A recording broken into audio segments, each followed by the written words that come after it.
Hola, mi nombre es Carmen. La Nochebuena pasada llegué a casa con una tarta de manzana recién hecha y me entregaron una orden de desalojo.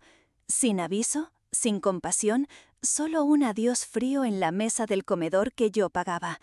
Pero lo peor, eso no era el principio. Fueron años de silencio, control y robo silencioso, hasta que finalmente dije, basta. Pensaron que me quedaría callada, que seguiría pagando, siguiendo órdenes, siguiendo sangrando. Entonces, ¿qué pasó realmente cuando decidí parar?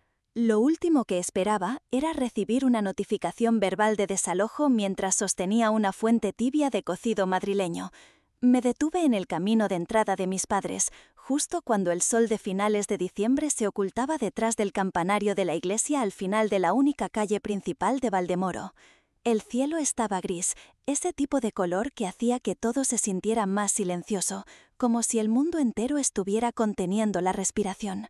Estacioné con cuidado, como siempre lo había hecho, en el lugar más alejado del porche, para que papá no dijera que estaba bloqueando su vista del buzón. La decoración de plástico del Belén en el asiento del pasajero se había volcado durante el viaje. La enderecé, quitando algunas migas dispersas del asiento, y respiré profundamente antes de dirigirme hacia los escalones. Mis botas crujieron sobre la grava, cada paso se sentía más pesado que el anterior. Las tablas de madera del porche gimieron bajo mi peso, y por un segundo casi me di la vuelta. Casi regresé a mi coche y me alejé. Dentro, el aire estaba espeso con el aroma seco de cordero asado y judías verdes pasadas. Olía a obligación. Mi padre, Eduardo, se sentaba en la cabecera de la mesa como siempre lo hacía, brazos cruzados sobre su camisa de cuadros desteñida, rostro inexpresivo bajo su barba gris plateada. Dolores, mi madre, revoloteaba con su usual ocupación fingida, reorganizando servilletas que no necesitaban moverse, abriendo y cerrando cajones como si estuviera esperando una excusa para estar en cualquier otro lugar. Puse la tarta de manzana en el mostrador junto a los turrones y mazapanes que había comprado en el camino. Nadie levantó la vista, nadie dijo «Feliz Nochebuena», solo el raspar de un tenedor contra la cerámica y el zumbido bajo del viejo calentador de Eduardo luchando contra el frío. Saqué una silla. Nadie me dijo dónde sentarme, pero eso no era nuevo. Me había acostumbrado a ser la extremidad extra que nadie pidió. Apenas tuve tiempo de poner la servilleta en mi regazo antes de que Eduardo se aclarara la garganta. Estaba tan cansada, no podía esperar a que dijera algo. Dolores quitó la tapa de las judías verdes y sin siquiera una mirada dijo: «Eres demasiado mayor para estar viviendo de gorra. Es hora de que te vayas». Pensé que había escuchado mal. Levanté la vista lentamente, las palabras colgando en el aire entre nosotros. «¿Qué?» «Me escuchaste», dijo Eduardo, cortando el cordero como si estuviéramos hablando del clima. «Te has quedado demasiado tiempo. Es hora de que te largues». Mi tenedor se quedó suspendido en el aire, colgando en la incredulidad. Pago la mitad de la hipoteca, cubro el internet, la factura del gas, la mayoría de las compras. «Eso no hace que esta sea tu casa», espetó. «Pagar algunas facturas no te da derecho a quedarte de por vida, princesa». Esa palabra, princesa, era demasiado para ser tratada con algo que no fuera desprecio. Aterrizó como una bofetada. Solía amar cuando me llamaba así. Cuando me raspaba las rodillas jugando fútbol, me levantaba y susurraba: «Mi pequeña princesa valiente». Eso fue hace mucho tiempo. Ahora era un arma, una burla, un recordatorio de que una vez importé y ahora solo era una carga con un cheque de pago. Me volví hacia mi madre. No me miró a los ojos, solo miró fijamente su plato, masticando como si no hubiera escuchado nada. Sus manos temblaban ligeramente mientras cortaba un pedazo de paella en trozos cada vez más pequeños. Se me cerró la garganta, pero no dejé que vinieran las lágrimas. Así que esa era su jugada, sin aviso, sin discusión, solo cegada sobre relleno navideño y panecillos rancios. Una conspiración silenciosa con sonrisas educadas. ¿Es porque no fui a casa de la tía Mercedes la semana pasada?, pregunté, tratando de entenderlo. ¿Porque tenía trabajo? Eduardo se burló. Siempre con las excusas. Trabajo, estrés, tus fechas límites. Has estado aprovechándote de esta familia demasiado tiempo. Se me tensó la mandíbula. ¿Aprovechándome? He estado manteniendo esta casa mientras ustedes han estado, ¿qué? ¿Bebiendo cerveza y viendo repeticiones en tu sillón reclinable? Dolores se estremeció, pero aún no dijo nada. La pulsera plateada que le había regalado la Navidad pasada captó la luz cuando alcanzó su vaso de agua. «Esta no es tu casa», dijo, voz elevándose lo suficiente para enviar un mensaje. «Te dejamos quedarte porque sentíamos lástima por ti, pero la compasión no paga alquiler». «Tampoco lo hacen ustedes», murmuré. Golpeó su puño en la mesa. Los platos se sacudieron. «¡Suficiente!». Ese fue el final. No hubo pelea gritando, no hubo drama, solo un veredicto entregado entre bocados secos de cordero asado y gratitud navideña falsa. Una declaración fría de que no pertenecía y no había pertenecido por mucho tiempo. Empujé mi silla hacia atrás. Me levanté lentamente. El aire se sentía más pesado con cada respiración. Caminé a la cocina, tomé la tarta de manzana, aún tibia, y la puse suavemente en el mostrador.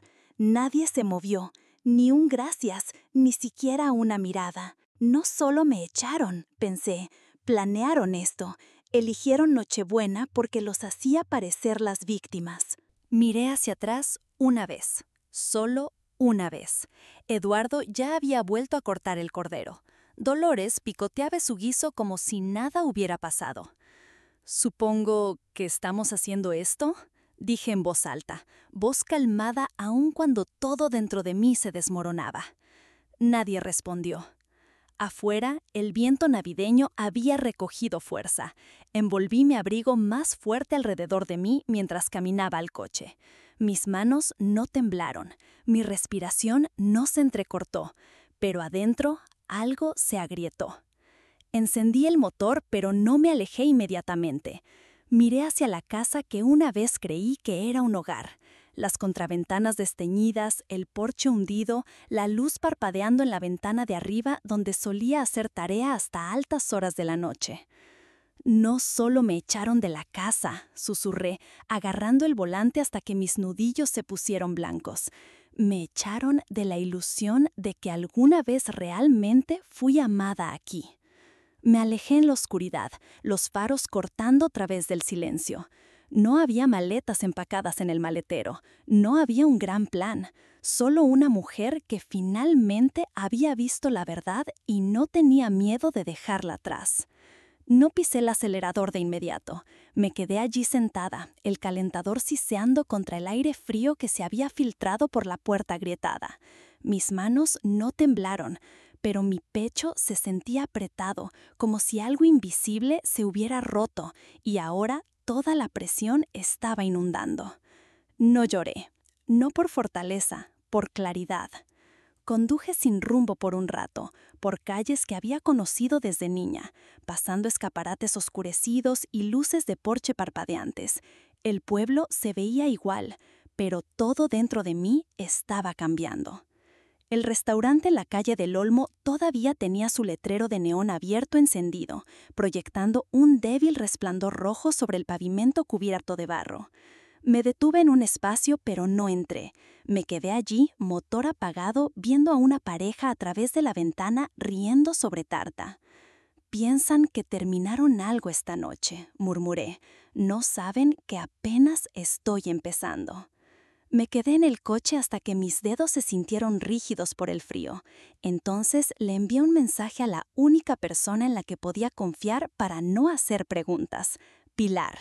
10 minutos después estaba en su lugar. No preguntó nada cuando abrió la puerta, solo se hizo a un lado y dijo: «El sofá es tuyo».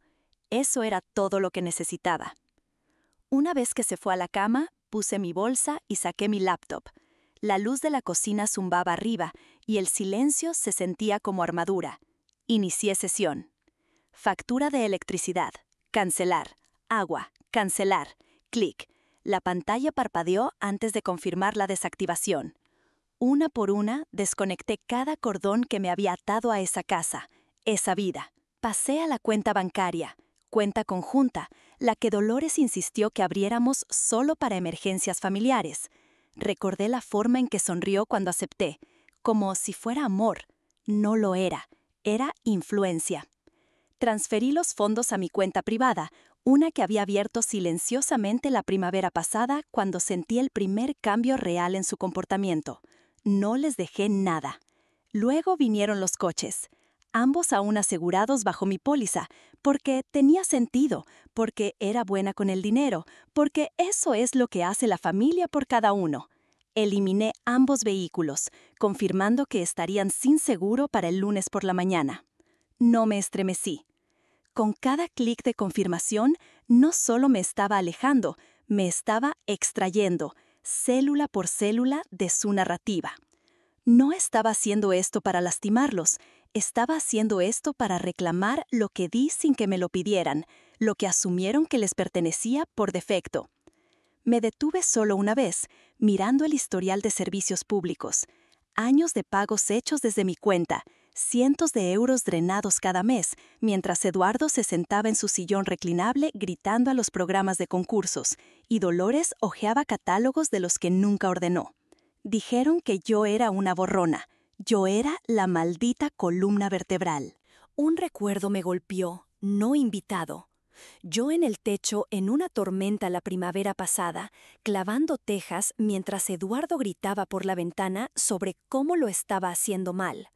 Mis vaqueros empapados, mis dedos entumecidos.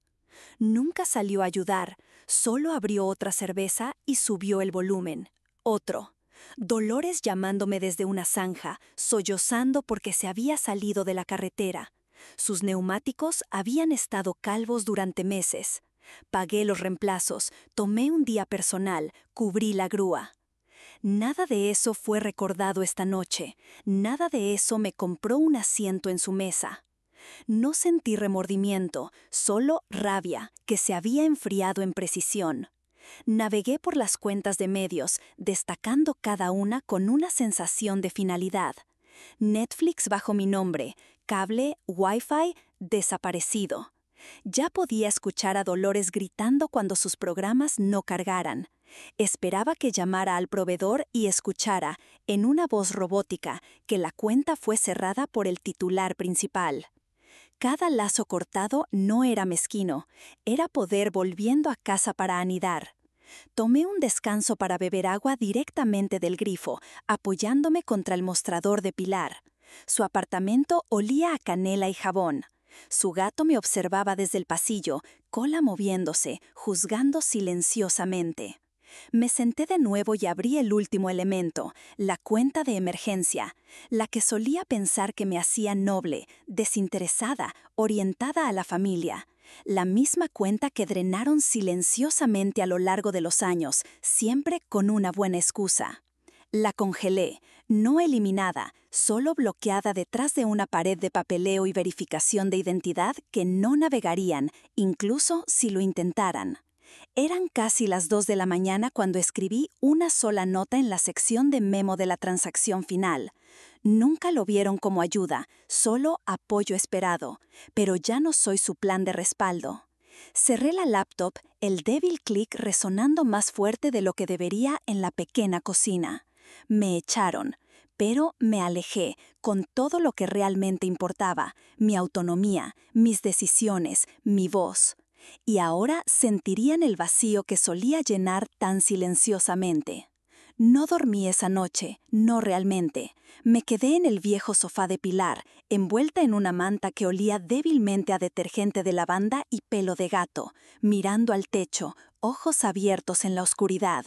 El zumbido del refrigerador en la habitación contigua era el único sonido, pero en mi mente era ruidoso, recuerdos abriéndose camino como si hubieran estado esperando el silencio. Por la mañana, mis ojos estaban secos pero pesados. Me senté lentamente, me limpié la cara, no de lágrimas, sino del peso de las cosas que no me había permitido sentir. Pilar había dejado una nota adhesiva en el mostrador. Toma lo que necesites, te tengo cubierta. Serví una taza de café, me senté de nuevo con mi laptop y saqué una carpeta vieja que no había abierto en más de un año. Dentro había un correo marcado Oferta de Barcelona. Recordé el día que llegó como si hubiera pasado la semana pasada. un salario de 6 cifras, un puesto de liderazgo en una empresa de marketing que había admirado desde la universidad, asistencia de reubicación, beneficios de salud que hacían que mi cobertura actual pareciera una broma. Incluso había empatado una maleta, había trazado apartamentos a distancia caminable de la oficina, había empezado a soñar. Y entonces Dolores lloró. Si te vas, tu padre se hundirá. ¿Sabes cómo se pone cuando no estás cerca? Se sentó en el borde de mi cama temblando. Real o actuado, no podía decir. Se aferró a la manga deshilachada de su bata como si fuera un salvavidas. «Nos estás abandonando», susurró, «justo cuando más te necesitamos». ¿Y Eduardo? No dijo una palabra, pero a la mañana siguiente mi coche no arrancó. La batería había sido desconectada. Encontré el cable tirado en el césped bajo el capó como si alguien ni siquiera hubiera tratado de ocultarlo. Nunca llegué a la entrevista. Nunca me fui. Me dije que volvería a aplicar, esperaría la siguiente apertura. Pero la vida, como dicen, se interpuso. Y la culpa, bueno, nunca se fue. Sentada ahí ahora, taza calentando mis manos, abrí una segunda carpeta. Esta contenía documentos del año pasado, la vez que traté de comprar mi propio lugar. Préstamo denegado. No había entendido por qué al principio. Mi crédito siempre había sido decente y mi deuda manejable. Pero cuando saqué el reporte, ahí estaba. Una tarjeta de crédito que no recordaba abrir. Estaba bajo mi nombre, pero el usuario autorizado, Dolores. El saldo, justo bajo 9,000 euros. Cuando la confronté, ni siquiera trató de negarlo. «Ganas más que nosotros», dijo, ojos abiertos, como si yo fuera la que estaba siendo irrazonable. «No es como si hubiéramos comprado un yate. Necesitábamos ayuda. Eso es lo que hace la familia». «Pero no preguntaste», dije, voz temblando. Puso los ojos en blanco. «No pensé que tuviera que hacerlo». Había pagado la tarjeta en silencio, no porque la perdoné, sino porque el daño ya estaba hecho. La casa que había querido, desaparecida. El aumento de tasa de interés, permanente. No necesitaban cerrar puertas de golpe o gritar insultos. Solo cortaron mis alas silenciosamente hasta que olvidé que tenía alguna. Cada sacrificio que había hecho, cada cena saltada, cada cumpleaños que pasé trabajando, cada fin de semana que pasé arreglando un fregadero que goteaba o negociando con la compañía eléctrica fue reescrito en sus mentes como esperado. La gratitud nunca estuvo en la mesa, solo expectativa. Miré de vuelta al correo. El de Barcelona. Lo había guardado, incluso después de rechazar la oferta. Supongo que alguna parte de mí necesitaba el recordatorio de que una vez fui deseada por más que mi utilidad. Cerré los ojos y susurré. Pensé que estaba siendo leal, pero la lealtad construida sobre miedo no es amor, es servidumbre. Esa línea se quedó en la habitación mucho después de que la dije. Colgó en el aire, suave pero final. Me incliné y agarré mi teléfono, abrí la aplicación de monitoreo de crédito y revisé el último reporte. El daño aún estaba ahí, pero más pequeño ahora, manejable, reparable. Y era mío para reparar. Nadie más lo estaría tocando de nuevo. Navegué por las fotos en mi teléfono.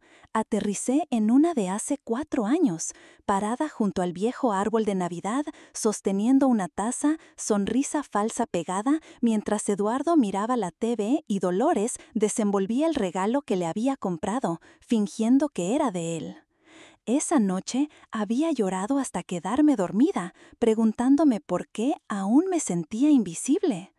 Me quitaron años, pero no obtienen el mañana, no más. El sol había comenzado a salir, luz dorada filtrándose a través de las cortinas delgadas. Me senté en la mesa de la cocina de Pilar con una libreta amarilla y un lápiz opaco. La luz de la mañana se acumulaba sobre el piso de madera, suave y ámbar, pero apenas la noté. Estaba profunda en el tipo de enfoque que solo viene después de una ruptura de corazón que has aceptado, no una que estás tratando de superar. Ya había cortado los cordones, los servicios públicos, las líneas de crédito, el seguro conjunto, todo cortado. Pero algo seguía molestándome en la parte de atrás de mi mente como una picazón que no podía alcanzar, una corazonada o tal vez solo experiencia, susurrando «te perdiste algo».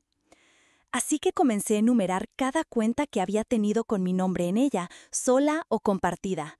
Teléfono celular, sí. Préstamo de auto, manejado. Banca, ahí es donde me detuve. La cuenta corriente conjunta. No la había usado en casi un año. Había movido la mayoría de mis ahorros a una cuenta personal después del lío de la tarjeta de crédito con Dolores, pero esa cuenta de respaldo aún tenía ambos nombres. La había dejado abierta en parte por hábito y en parte porque, si estoy siendo honesta, aún no había soltado completamente. La abrí en línea, ingresé el login que no había usado en meses y ahí estaba. Un cargo de 340 euros en una licorería en las afueras del pueblo, otro por 112 euros en un taller de neumáticos, una cuota de membresía de gimnasio recurrente de 29 euros. Miré la pantalla en silencio, mi pulso aplanándose, no elevándose. Esto no era rabia, era reconocimiento. Eduardo no había estado en un gimnasio desde que yo estaba en secundaria. La última vez que hizo ejercicio, yo aún tenía frenos y pensaba que la pizza del viernes por la noche significaba que estábamos vinculándonos. Y el taller de neumáticos, ese ni siquiera era el que yo usaba, era el suyo, siempre había sido. Hice clic más atrás, más retiros, más patrones. La cuenta que pensaba como inactiva era todo menos eso. Se había convertido en su alcancía personal, mi nombre aún atado a la cuenta, mi silencio confundido con consentimiento. Y entonces hizo clic. Recordé la noche que abrimos esa cuenta. Tenía 26 años, acababa de conseguir mi primer trabajo de tiempo completo. Eduardo había dicho: «Cada familia necesita un respaldo en caso de emergencias». Insistió en que mi nombre fuera listado como el principal. Dijo que no confiaba en sí mismo para mantenerse organizado. En ese momento creí que era su versión de transparencia. Ahora lo veía por lo que era: una entrega cuidadosamente escenificada de control enmascarada como vulnerabilidad. Cuando lo mencioné el año pasado, solo suavemente, sin acusar, él se burló. «Es todo dinero familiar, Carmen, no seas dramática. Actúas como si estuviéramos robando». Y lo dejé pasar, porque eso es lo que me entrenaron a hacer, cuestionarme a mí misma primero. Ahora había terminado de cuestionar. Agarré mi bolso, llaves y me dirigí a la cooperativa de crédito en la calle Mayor. Era un viaje corto, pero tomé el camino largo, dando vueltas por la biblioteca, el viejo restaurante, la farmacia con el letrero de neón parpadeante. Valdemoro no cambiaba mucho, pero yo sí. La mujer en el banco me reconoció. Su etiqueta de nombre decía Isabel. Me saludó como si aún fuera la chica que solía dejar boletas de depósito para Dolores cuando era adolescente. «Necesito congelar una cuenta conjunta», dije, voz calmada, «y remover a un cotitular». Isabel parpadeó. «¿Cuenta familiar?» «Ya no». El proceso fue directo. Identificación, firma digital, un formulario o dos. Cambié la dirección de correo electrónico, solicité una nueva tarjeta y cancelé la vieja. Isabel no preguntó por qué, pero cuando me entregó el recibo, dijo: «A veces, hacer lo correcto para ti significa dejar atrás a personas que nunca te vieron en primer lugar». Salí al aire frío de la mañana y no miré atrás. De vuelta en casa de Pilar, garabateé una nota para mí misma en la misma libreta amarilla. Hicieron planes con dinero que no era suyo. Ahora aprenderán lo que significa vacío. No era amargo, no era venganza, era liberación. Justo después de medianoche, mi teléfono vibró. Una alerta de texto del banco. Retiro automático falló. Fondos insuficientes. Sonreí, no con crueldad, sino con paz. No grité, no les advertí, pero ahora sabrían que había terminado de ser su plan de respaldo. Desperté con el zumbido de mi teléfono vibrando contra la mesita de noche. Una mirada borrosa me dijo que eran las 6:17 a.m. El sol no había llegado a través de las persianas aún, pero las llamadas ya habían comenzado. 8 llamadas perdidas, 2 correos de voz, sin mensajes de texto, solo silencio envuelto en ruido. No necesitaba escuchar para saber quién era. Eduardo siempre llamaba a primera cosa en la mañana cuando quería atraparme antes de que entrara en uno de mis estados de ánimo, como le gustaba frasear. Eso usualmente significaba antes de que hubiera tenido tiempo de pensar por mí misma. Dolores, ella prefería correos de voz, largos, empapados en tonos temblorosos y palabras como traición, familia y decepción. Toqué reproducir en el primero. Su voz se deslizó del altavoz, melosa y tensa. Seguimos siendo tu familia, Carmen. No importa qué tan enojada estés. Por favor, cariño, solo llama de vuelta. Podemos resolverlo. Siempre lo hacemos.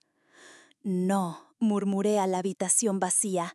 Solo finges que nada pasó hasta que olvido por qué estaba enojada. Eso no es resolución. Eso es borrado. El segundo correo de voz, predeciblemente, era de Eduardo. Espero que estés orgullosa de ti misma, dándole la espalda a la sangre. ¿Piensas que el dinero te da la razón?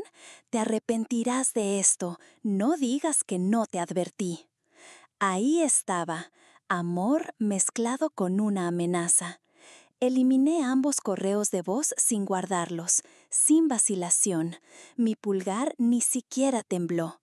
Entonces le envié un mensaje a Pilar.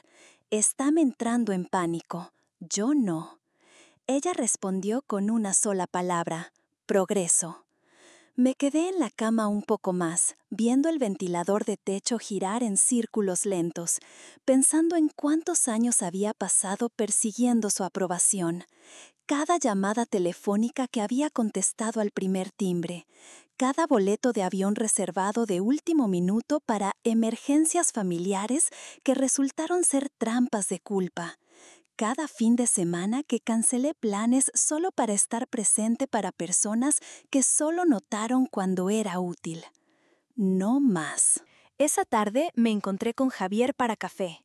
Estaba de vuelta en el pueblo para una visita corta, y ponerse al día se sintió como otra pequeña reclamación de mi propia vida.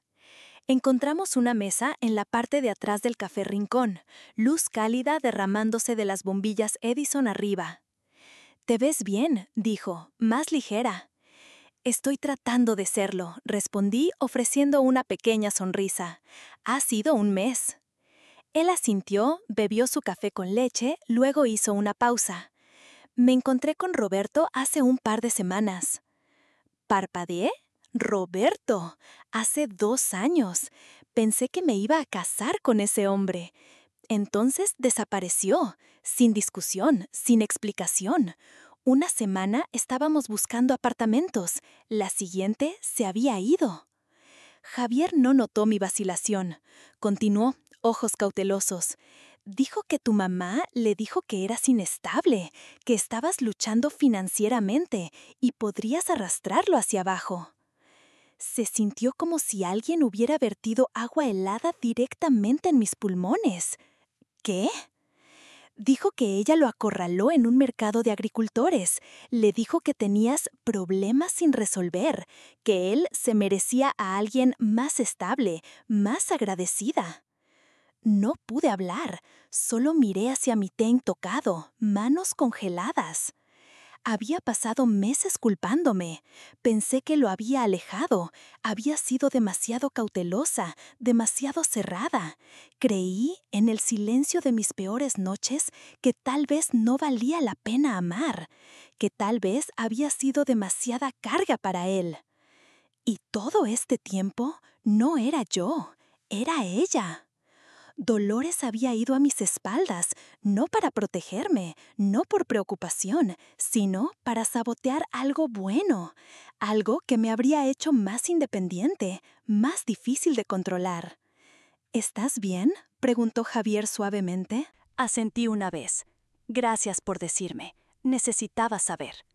Esa noche no lloré, no llamé a Roberto o escribí una carta furiosa a mi madre. Escribí un mensaje, no para enviar, solo para escribir. Si alguien te muestra que están dispuestos a arruinar tu felicidad para mantenerte dependiente, créeles. No era poético, no era dramático, era verdad, y era el tipo de verdad que había pasado demasiados años evitando. Copié la oración en mi aplicación de notas. La titulé Reglas para mi futuro, una nueva sección en una vida que estaba reescribiendo una línea honesta a la vez. A las 9:43 p.m. llegó otro correo de voz. Vi el teléfono sonar, no me estremecí, ni siquiera abrí la aplicación para escuchar. Bloqueé ambos números, no por ira, por claridad. Habían tenido mi atención durante décadas. Ahora tenían mi silencio.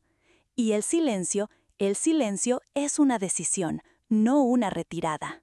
Me paré junto a la ventana, mirando hacia la calle silenciosa abajo. En algún lugar en esa quietud sentía algo cambiar, no ruidosamente, no con fuegos artificiales o aplausos, sino con finalidad. Habían jugado sus cartas, ahora era mi turno, y no estaba fingiendo. La mañana siguiente llegó silenciosamente, sin llamadas, sin zumbidos de números bloqueados. Por primera vez en semanas, mi teléfono se sintió mío otra vez, hasta que apareció una notificación de un lugar inesperado, Facebook. No era una solicitud de amistad o una alerta de memoria. Era un mensaje con una captura de pantalla, enviado por alguien con quien apenas hablaba en el pueblo. Oye, vi esto y pensé que deberías saber. Mi estómago se hundió antes de siquiera abrirlo. Ahí, a plena vista de cientos, tal vez miles, había una publicación de Eduardo en el grupo comunitario de Valdemoro. Un hilo público, una súplica llena de lástima. Algunas hijas olvidan quién las crió. Estamos enfermos, hambrientos, abandonados. Nunca pensé que la niña en la que derramé mi vida dejaría a sus padres ancianos en el frío. Ya había docenas de comentarios, vecinos viejos, gente de la iglesia, antiguos compañeros de trabajo suyos. Lo siento mucho, Eduardo, orando por sanación. Los niños de hoy en día no tienen corazón. Si necesitas algo, avísanos. Miré la pantalla, inmóvil. No era solo una mentira, era una obra máster, manipulación pintada en vulnerabilidad y vergüenza convertida en arma. Están usando la compasión como escudo, susurré en voz alta, voz plana pero segura. Usaré los hechos como espada. No me apuré, no lloré, no lancé mi teléfono o caminé por la habitación. En lugar de eso, busqué debajo de la cama una caja de almacenamiento que había agregado silenciosamente a lo largo de los años, etiquetada en marcador permanente. Recibos, literales y metafóricos. Abrí mi laptop y extendí el contenido por la cama.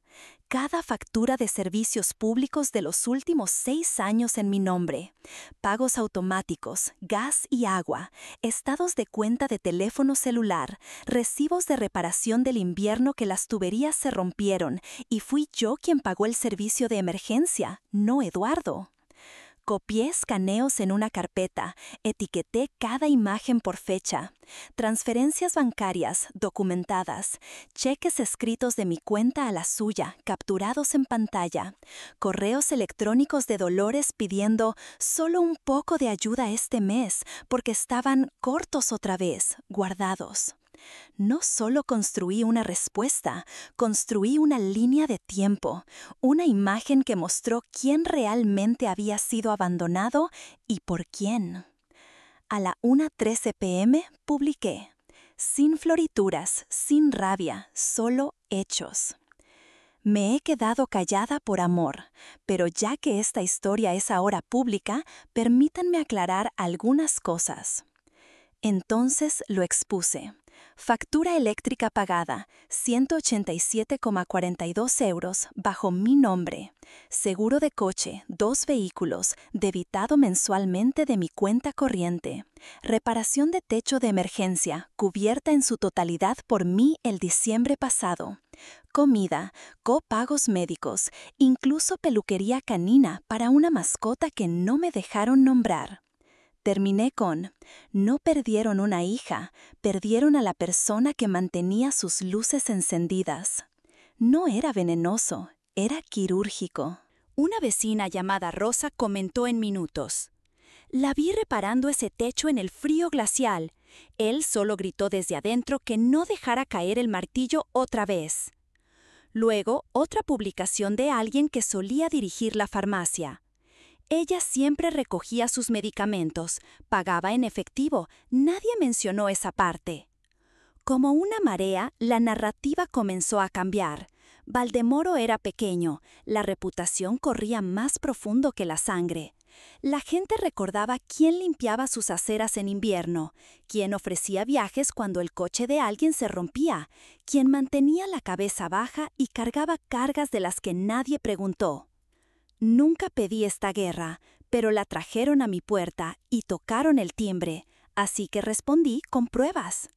Al anochecer, mi publicación tenía más interacción de la que Eduardo jamás tuvo.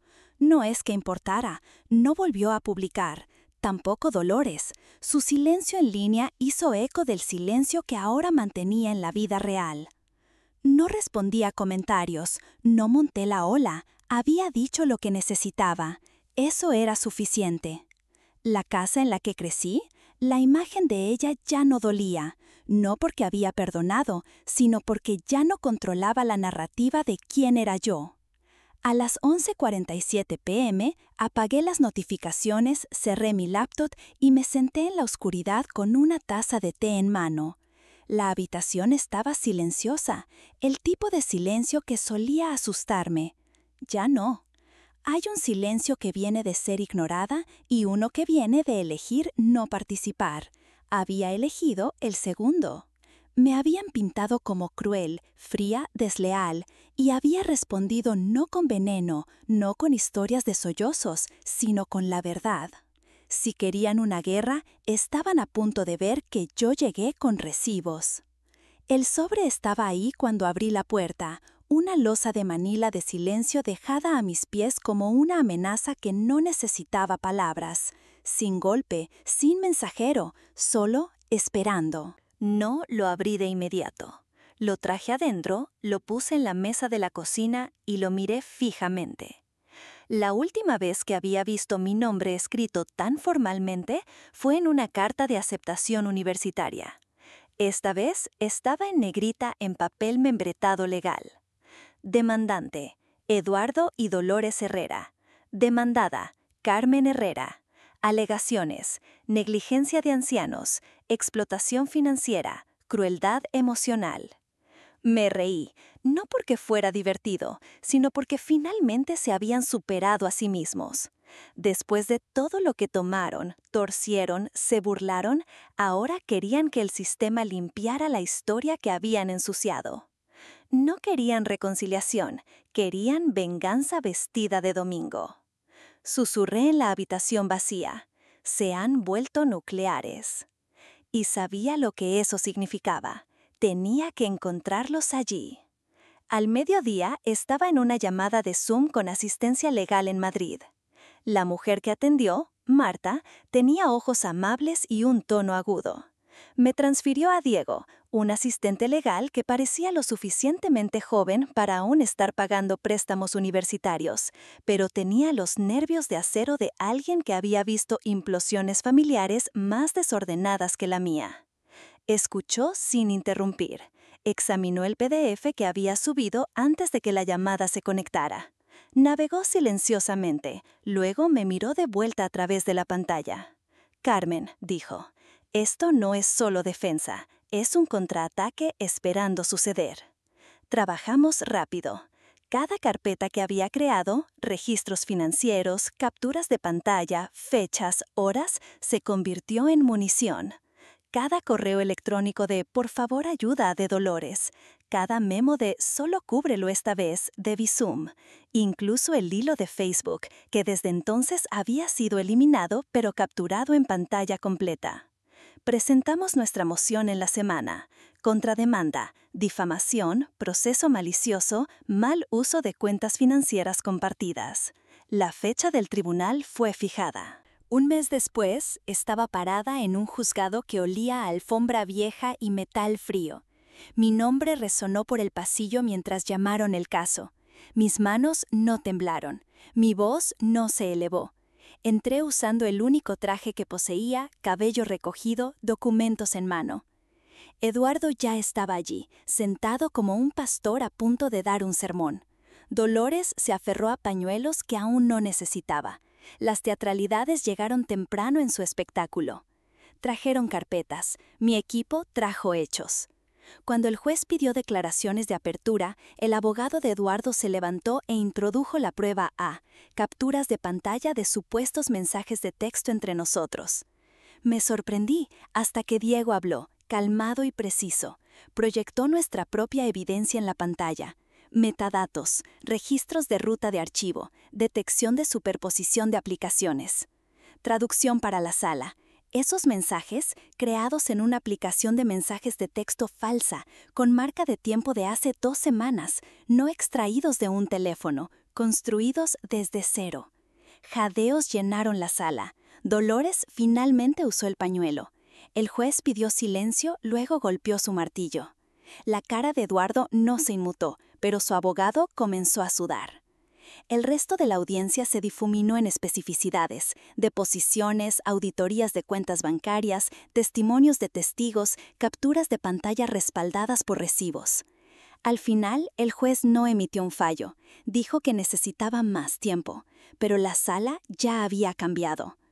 Afuera del juzgado, el viento de octubre golpeó más fuerte de lo que recordaba, pero era limpio, honesto. Cerré los ojos y lo respiré. Diego se unió a mí en los escalones. «¿Sabes?», dijo, «mucha gente no contraataca, solo trata de sobrevivir al ruido». «No tuve ese lujo», dije. «Hicieron esta guerra pública, hice la verdad más fuerte». Él asintió. Esa es la cosa sobre la familia. Cuando mienten lo suficiente, olvidan que algunos de nosotros aprendimos a escribir las cosas. No nos dimos la mano, no necesitábamos. Regresé a mi coche sin necesidad de cierre, solo un siguiente paso, porque el tribunal vio la verdad. Pero ahora era hora de que todos los demás la sintieran. Para cuando regresé a casa de Pilar, mis botas estaban empapadas, mis dedos críos y mis pensamientos más agudos de lo que habían estado en semanas. Me quité el abrigo, me arremangué y abrí mi laptop. La sala del tribunal había visto la verdad. Eso no era suficiente, no para un pueblo que vivía de chismes, no para una familia que solo se preocupaba cuando alguien más estaba mirando. Así, creé una carpeta, Google Drive, enlace público. La titulé, «Ya que quieren hablar públicamente, aquí está la historia completa». No había comentarios, sin subtítulos dramáticos, solo hechos fríos verificables, desde PDFs de estados de cuenta bancarios hasta líneas de tiempo de fotos fechadas de sus emergencias domésticas que había financiado. Publiqué el enlace de vuelta en el mismo grupo comunitario de Valdemoro, donde Eduardo había convertido Facebook en arma semanas antes.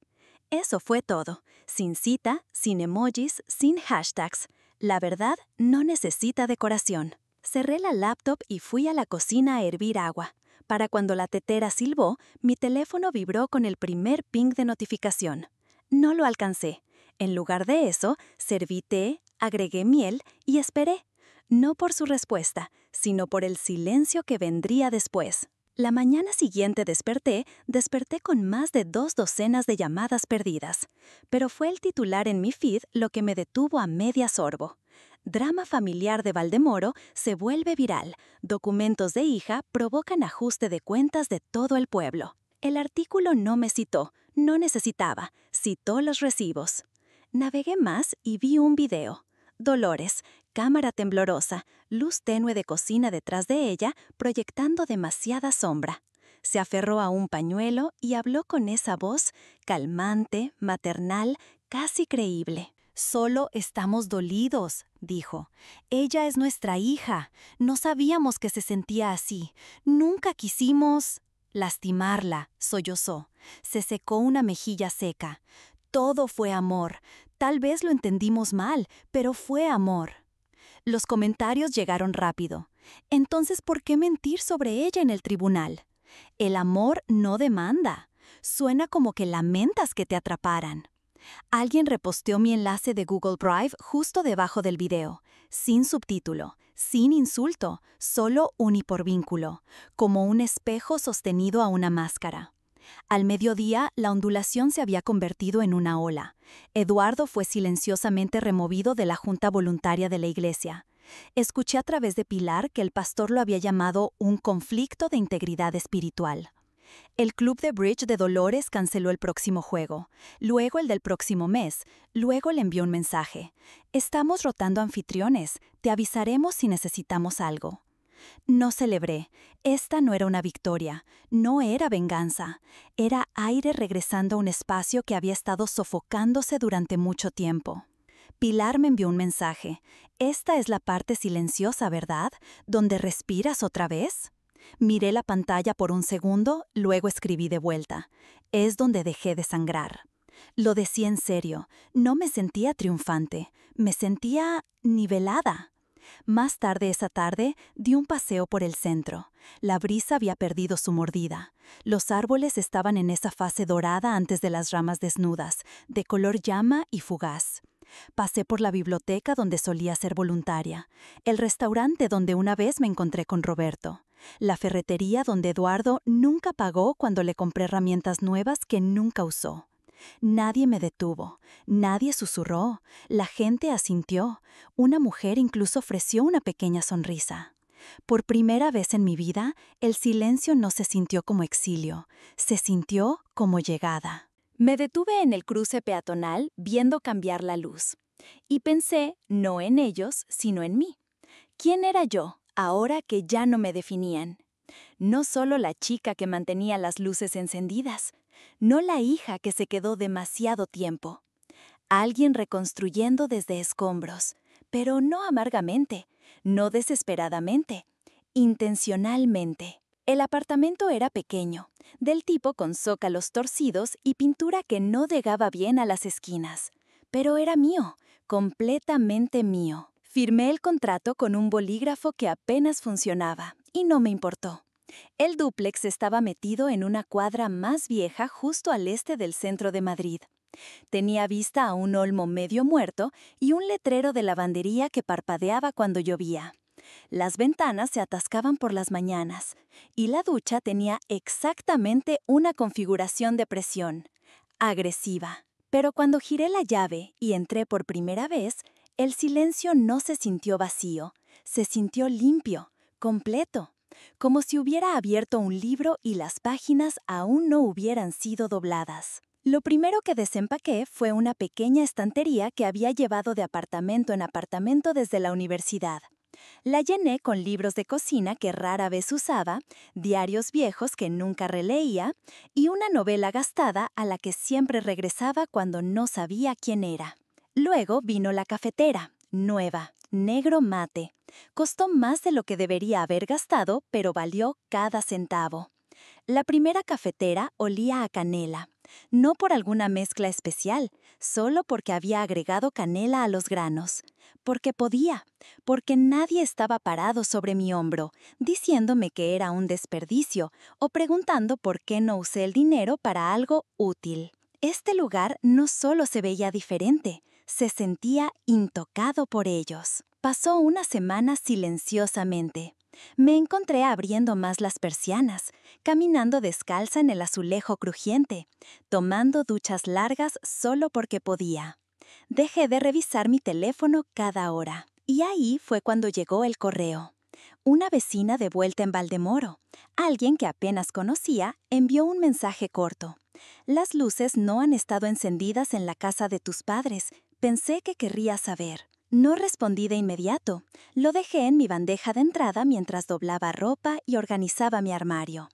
Pero más tarde, la curiosidad tiró. Hice clic en el correo otra vez y navegué por el hilo reenviado. Había susurros. Eduardo había sido negado un préstamo en la cooperativa de crédito local. Trató de refinanciar algo. tal vez la casa. Negado completamente. El rumor era que su crédito era un desastre. Dolores había sido vista en una tienda de segunda mano en el centro tratando de vender joyas, piezas que reconocí de fotos familiares, regalos que le había comprado a lo largo de los años, cuando aún creía que comprar amor era mejor que no tener ninguno. Nadie las defendió esta vez, ni los vecinos, ni sus amigos. Se habían quedado sin buena voluntad, sin historias, sin hijas detrás de las cuales esconderse. No me regocijé, ese nunca fue el punto. Susurré más para mí que para cualquiera. No quería que fueran destruidas, solo desconectadas. Había una diferencia. Esa noche busqué en una caja etiquetada Decoraciones de Nochebuena que Pilar me había ayudado a empacar. Metido entre servilletas de tela viejas y una salsera agrietada, estaba la decoración de plástico del Belén del año pasado, la que había comprado cuando traté de hacer que el postre se sintiera celebratorio, incluso mientras la casa se volvía fría. La giré en mi mano una vez, luego la dejé caer en la basura, desaparecida. Entonces busqué en el bolsillo de mi abrigo y saqué una hoja de arce que había prensado entre 2 libros semanas antes, rojo quemado, curvada en los bordes, aún hermosa. La pegué en mi diario. Escribí una oración debajo. Este año di gracias por mí misma. Simple, completo, suficiente. Al día siguiente confirmé una entrevista de trabajo con una organización sin fines de lucro en el centro. Algo pequeño. Trabajo de comunicaciones. Nada llamativo, pero significativo. Mío. Pilar y yo hicimos planes de cena para el viernes, comida tailandesa y reality TV malo. No había reproducido un solo correo de voz en más de una semana. Ya no esperaba la disculpa que nunca vendría. Ya no me detenía cuando escuchaba el tono de llamada de mi madre haciendo eco desde el teléfono de un extraño. Ya no eran villanos en mi vida. No eran nada. No las perdoné, no completamente, pero ya no construía mis días alrededor de sus fantasmas. Habían criado a una hija que se quedó demasiado tiempo, que dio demasiado, que confundió el silencio con la paz y el control con el amor. Pero hicieron a una mujer que se fue, y esa mujer construyó algo mejor sin ellas. Incluso ahora, con el polvo asentado y el ruido desaparecido, no miro hacia atrás con ira, miro hacia atrás con claridad. Solía pensar que el silencio me hacía fuerte, que sobrevivir silenciosamente era noble. Pero la supervivencia no es lo mismo que vivir, y nadie, ni siquiera tus padres, tiene el derecho de definir tu valor o convertir tu lealtad en un arma. No me alejé porque las odiara, me alejé porque finalmente me amé lo suficiente para dejar de sangrar por personas que seguían entregándome el cuchillo. Y tal vez esa es la parte más difícil, darse cuenta de que la sanación no significa recibir una disculpa, significa elegirte a ti mismo de todos modos. Así que si estás viendo esto y alguna vez te has sentido atrapado, desestimado o borrado por las personas que se suponía que te amarían más, te veo, he sido tú, y te estoy diciendo, hay vida del otro lado. Ahora quiero escuchar de ustedes. ¿Alguna vez han tenido que alejarse de alguien que pensaron que nunca los lastimaría? ¿Creen que establecer límites los hace crueles o valientes? Déjenme saber sus pensamientos en los comentarios. Si esta historia los tocó de cerca, dejen un corazón en los comentarios o díganme desde dónde están viendo. Me encantaría saber qué tan lejos viaja esta verdad. Y si no les gustó este video, está bien también. Díganme por qué. Hablemos de ello. Este espacio es para historias reales y personas reales. Si esta historia los hizo sentir vistos, inspirados o solo un poco más valientes, por favor toquen ese botón de suscribirse para que no se pierdan la próxima. Nunca sabes quién podría necesitar escuchar tu historia después.